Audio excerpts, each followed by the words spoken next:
All right, on Friday is going to be another day for us to play football because on Friday we are going to be facing Hull City in the FA Cup fourth round. If I'm not mistaken, it's going to be very, very interesting. These features, they're no funny at all. They're no funny at all. I'm not gonna like give you. It's not funny. It's not funny. Every two days, it seems like it's two days of stress. We played on Saturday. 2 days later, we played on Tuesday. Now another Tuesday later. 2 days later, now we are going to be playing on. God, it's crazy. Now why Man U they perform well? Yeah. They are not playing any Yes. competition because So- I'm surprised that they even draw Yes, that they game. play play once in 2 weeks, so and they have enough rest, so that's why it doesn't really affect them, doesn't get to them. So, but playing this much is something that we can't do anything about it. This is the reason why I've always been putting it out to Chelsea. But when you sign players, you have enough quality to play any kind of competition and any kind of game. Mm. The issue we have right now is that you see this set of people that played, what's the name, Leeds yesterday. They are still almost the same set of people that will play Hull City.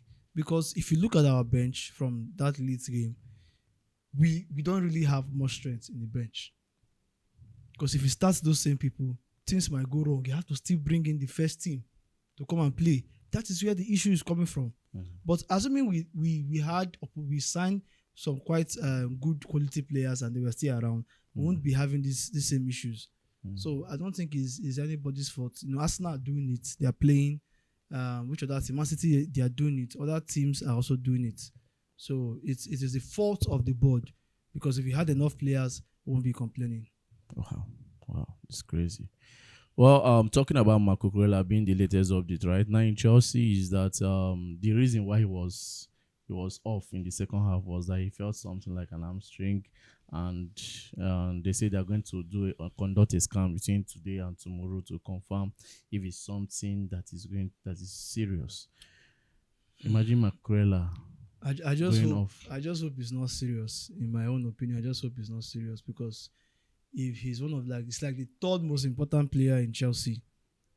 Now, even seeing Hato is has not really adapted. Let us put it that way. He has not really adapted to the team. So I just hope it's not serious, and the rest was important. Changing him so that it doesn't become too serious. Cucurella is a strong player, and since he came to Chelsea, I think it's only like thrice or 3 times I heard that Cucurella went for an injury, and it wasn't too lengthy. It wasn't up to 3 months, and he came back. So we need to protect our players. The season has not gone anywhere, even though we think it has gone. We have round of 16 to play. In the Champions League, we have the FA Cup. Of course, I believe that if we are serious enough, we can win the FA Cup. The Premier League, at most, we need to qualify for the Champions League next season. So we need to keep our most important players fit, fresh, and healthy. All right. Then Joao Pedro under this man, Liam Rosner, can see the way he's performing. You can see the way he's putting his body in the ball. He's trying to get involved in every game. If he doesn't get a goal, he gets an assist, or he causes problem for the opponent to get a penalty. Do you think he's doing this because of the World Cup is by the corner? He's trying to get that team shirt for Brazil. Of course, every player wants to play in the World Cup, and for a team like Brazil that has lots and lots of competition in that striker or striking position, Joao Pedro really needed to sit up.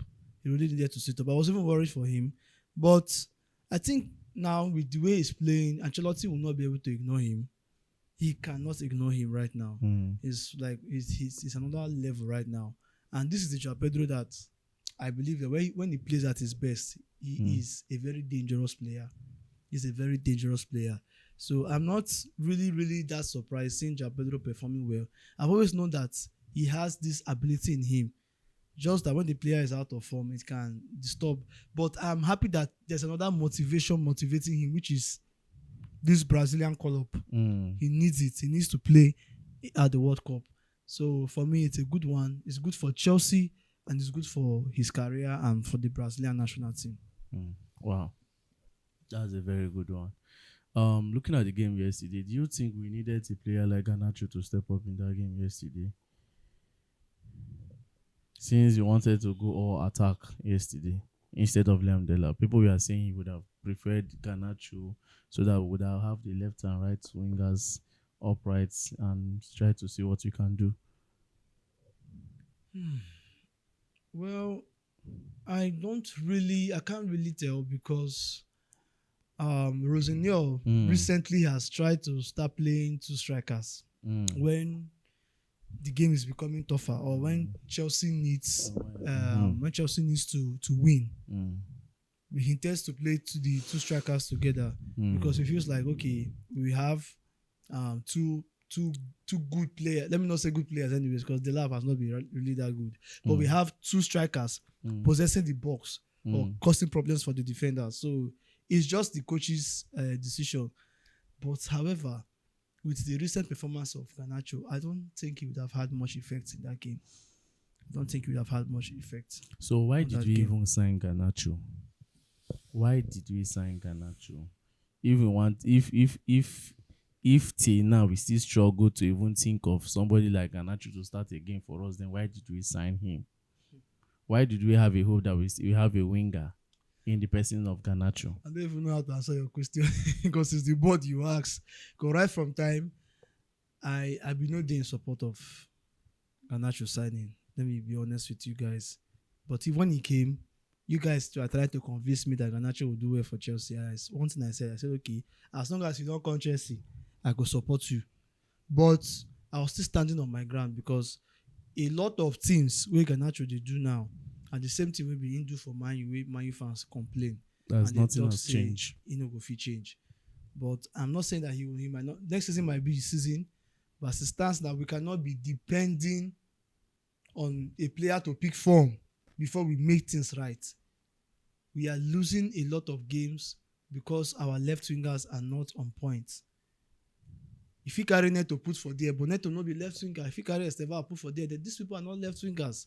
We need actual left wingers that can come and cause havoc, to defenders. So for me, I will advise Chelsea to make a move for a good left winger in the summer.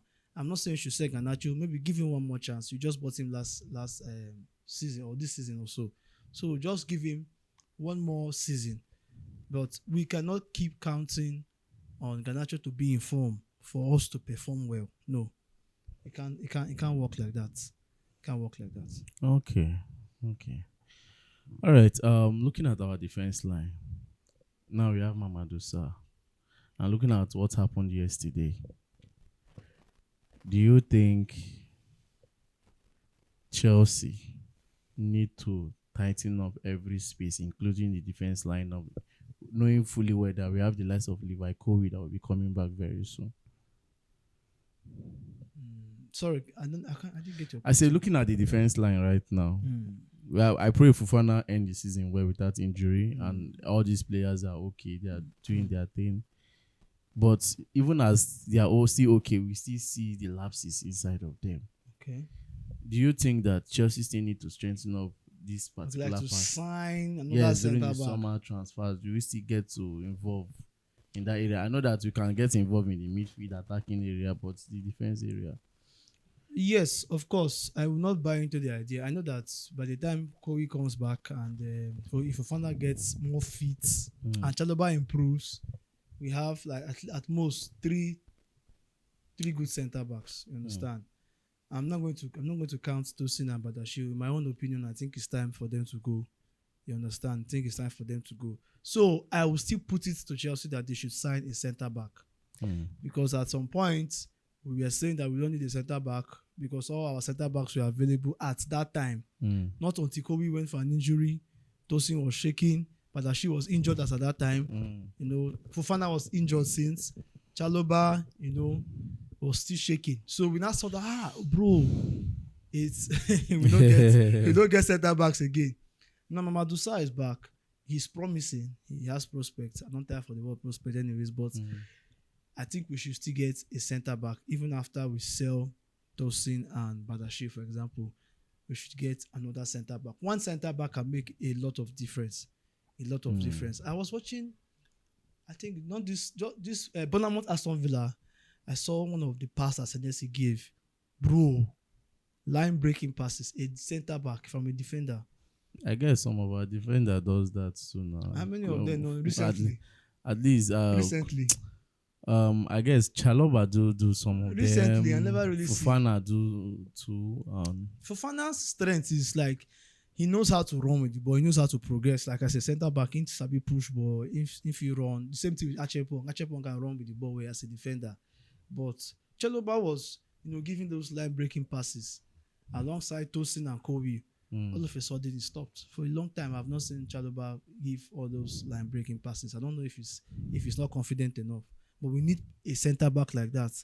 That is also good with two on area dwells with the ball, because Chaloba made a very big mistake yesterday. Even though I will not still put 100% of the blame to him, because Achempong had just one job to do there: clear the ball first before you do any other thing. But Chaloba losing that area duel was one of the reasons why we were scored. So we need somebody that is better at that ability. All right, Thomas Frank has been sacked finally, and we are hearing that the likes of Mauricio Pochettino will be stepping up for that job. He's one of the favorites to step up for the Tottenham job. But let's talk about Thomas Frank. Do you think he was in a hurry? Do you think the job was too fast? Do you think he would have been calm about his job? Yes, I feel the job big pass him in a way. The job in big pass him. If for just like get this type of spend one more season at Brentford or maybe a middle club like Everton before you attempt. Brentford is a middle club now. It's still like maybe just transit from there to there, get more experience in the Premier League. Brentford was in the Premier League now. Not be Brentford when Buemo, not be Brentford where they disturb you. But the whole idea in my head is that I don't think Tottenham, the players, and in the board really backs him that much. But they signed Xavi Simon. No, when I mean back, like in terms of decisions, because I knew that there was a point where the dressing room of Tottenham, they were against some of Thomas Frank's decisions, the dressing room. So that alone could play a big role. I don't think he's a bad coach. Don't you think some of the pattern, the way he was playing doesn't really suit the way the players want to play? You know that back then in Brentford, Thomas Frank have this mentality of sit back, capitalize on the opponent's mistake, then you punish them. What in Tottenham they play before? Which good football with Tottenham don't play since Pochettino come out? Postecoglou, what does he play? Not be highlight when he want use skill Tottenham that year. Postecoglou. So I don't see a reason why players should complain about the way Thomas Frank plays or whatever. You have enough attacking prowess. I'm not saying that they complain. I'm just trying to tell you that maybe the style is not working. Because by rights yesterday, with what Newcastle is going through right now, Tottenham would have beat Newcastle. We can never tell anyways, you can never tell. The new coach can come in and change things around. So I will not really still say, but it's good that everybody moved on, because if coach know they do well, if you be say coach no bad, but sack him now go see Man U now, see Chelsea. apart from that, before I enter the Pochettino, apart from that, looking at the set of managers they have sacked this season, Maresca opened the book for them, followed by Amorim, then followed by Xavi Alonso of Real Madrid, then now Thomas Frank. I guess Roberto Di Zerbi too has followed suit too. And Marseille was doing well earlier this season, early part of this season. I don't guy. Even Liverpool and Slots. Funny enough, Slot was that guy that everybody believed that he would have been the first person to open the sack book. Okay, the sack book, okay. Yeah. But everything just changed. And now, with what I'm hearing, let me just give Liverpool fans this one.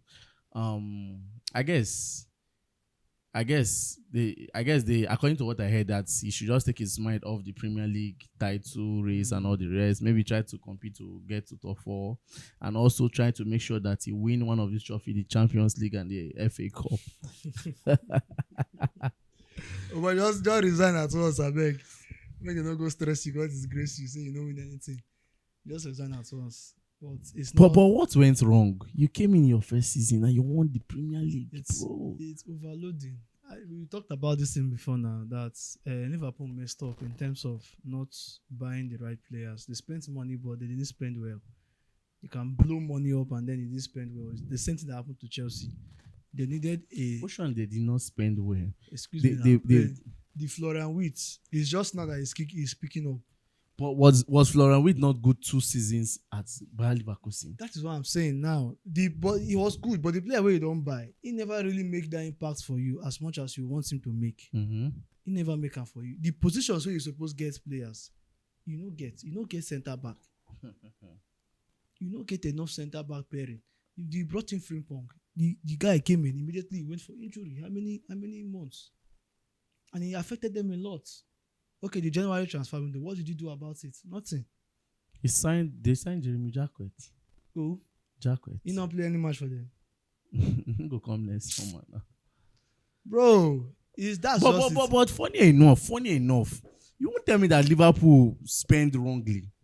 Will you tell me Isak is a wrong signing? Me and you was even battling that Chelsea should even look towards the angle of bringing Isak. Ugo Ekitike was more unpredictable for us, but he's doing well. When I say Kekes, was he not a good one back then in Forest and Bournemouth? Frimpong, come on now. Has it worked for them? That is what I mean by he did not spend well. Because these guys they were all at their peak. In an English problem they get now, your investments no work for you. You no spend well. That is how it is. Go ask Jamie Carragher that kind. Go tell Jamie Carragher that one. Well, pushing for the Pochettino being a potential prospect. Do you think he's that man that will come and change the situation? Well, of course, why not? If you can take Tottenham to the Champions League final, almost won them the Premier League, why can't he come back? The Tottenham that he took that time is different from the Tottenham. And so what they go need to do now is say you go support the coach. Anybody with the coach won't buy for him because that's the reason why he left Chelsea in the first place. Make him buy the players when to say go perform well for him. But even in the US, the US that he was coaching, I think they were not getting much results out of that. But however, I will not still rule him out. He might be the savior of Tottenham again. Talking about they should get him the player he wants. Let me bring it to Chelsea. Liam Rosinio. What if along the line now? Because this man now don't they behave as if say these players and way they around, they am okay. You understand? The way they act as if these players way they now they am okay. Do you see him as in getting like 3 seasons with Chelsea without him later on saying that I need this kind of players? You know get as a 1B. Unless maybe the players which Chelsea don't sign before, where they go low, not those young boys, they will not develop. Chelsea will come carry them come. You understand? There's no way you will use a set of players. Maybe you use this set of players and you win the league. You expect them to be in that same shape 100% the following season. No. Now the same team they talk about Liverpool. Now let's kill Liverpool. The same team he used to win the Premier League. Now they don't weak. They don't even compete for the league again. So there's no way we'll go 3 seasons as Rosinio will go 3 seasons at Chelsea and he will not still want to change players, he will not still want to buy players. And if the club does not support him in getting those players he wants, at the end of the day, when the bad result starts happening, they will say it's Rosinio. I will repeat the cycle again. Because at the end of the day, either Rosinio leaves or they sack him and they get another coach to continue the madness. All right, I guess that will be all for now. Do it to like, share, and subscribe. My name is Peters. And my name is Big Dave.